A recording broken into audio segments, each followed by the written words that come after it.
Remember in the last video, we saw how some microorganisms are used to make yummy food like the curd, bread and idli. But in some cases, microorganisms can end up spoiling our food. Maybe you have experienced this before. Sometimes when you eat uncovered stale food like from street vendors or even stale food or milk at home, you get sick feeling in your tummy.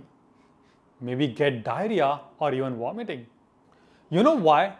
Well, because of microorganisms. If the food is kept out for a long time, the microorganisms that are all around can start growing and multiplying. Now, some of these can actually release toxic chemicals that could make you very sick. This is called food poisoning and it can be very dangerous. And we obviously don't want to get sick, right? So, let's learn about a few methods of food preservation. Okay, see, the simplest method to preserve food is to prevent the food from getting exposed to these microorganisms. Now, you must have seen some food items like dry fruits, nuts, milk, and even some vegetables and fruits are packed in these sealed airtight packets. Now, this is a very good method to preserve our food because it does not let microorganisms go inside and spoil it. Another way in which we can avoid this exposure is by adding oil or vinegar to our food.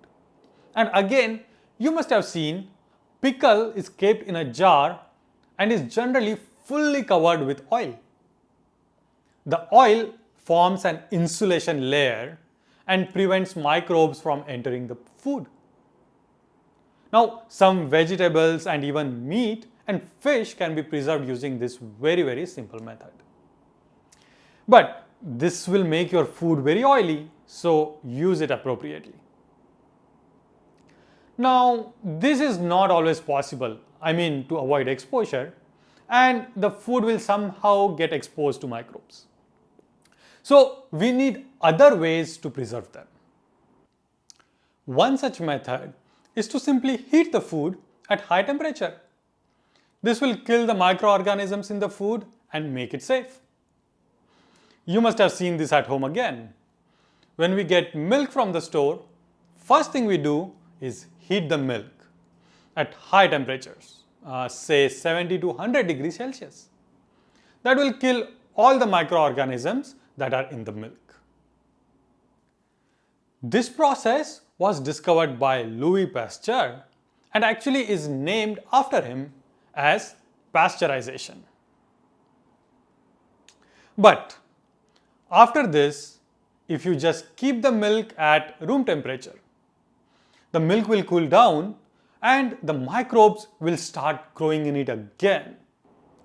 To prevent that, what we can do is actually keep it in a refrigerator at very cold temperatures. This will kill them or at least slow the rate at which they grow and reproduce. So the food actually can be safe for much longer. But refrigerators are a very recent invention and even today not available everywhere. So how can we preserve food without the refrigerator? Now, think of what refrigerators actually do.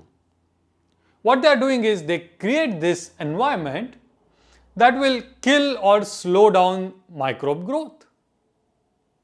If we can create such an environment that is unsuitable for microbes to grow, we can preserve our food for much longer. So, one way we can do this is actually by use of chemicals. So, what chemicals can we really use? Well, one such chemical is sodium chloride or the common salt that we all use. Before the refrigerators, people used to preserve meat and fish for a long time just by adding a lot of salt to it. Even today, we preserve fruits like amla, raw mangoes, and tamarind by adding salt to it. Now, you may ask, how does salt really help preserve the food?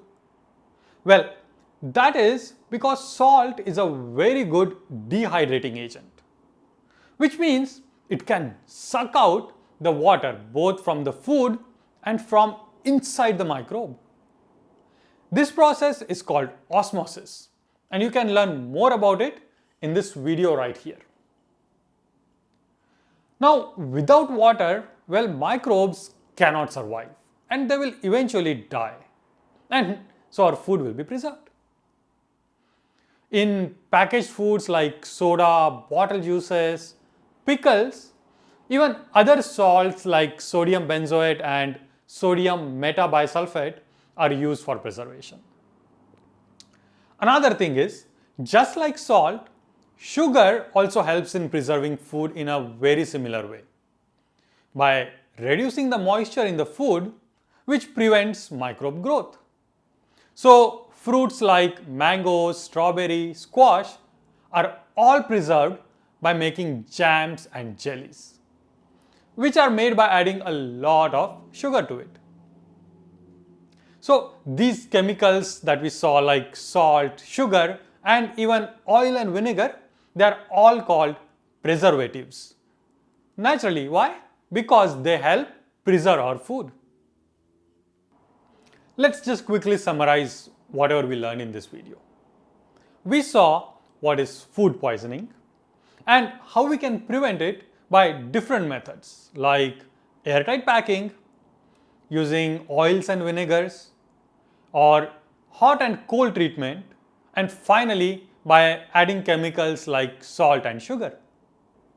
We are almost at the end of this journey.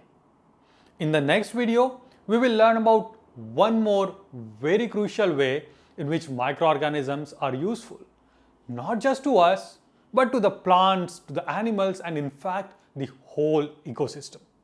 So, see you in the next video.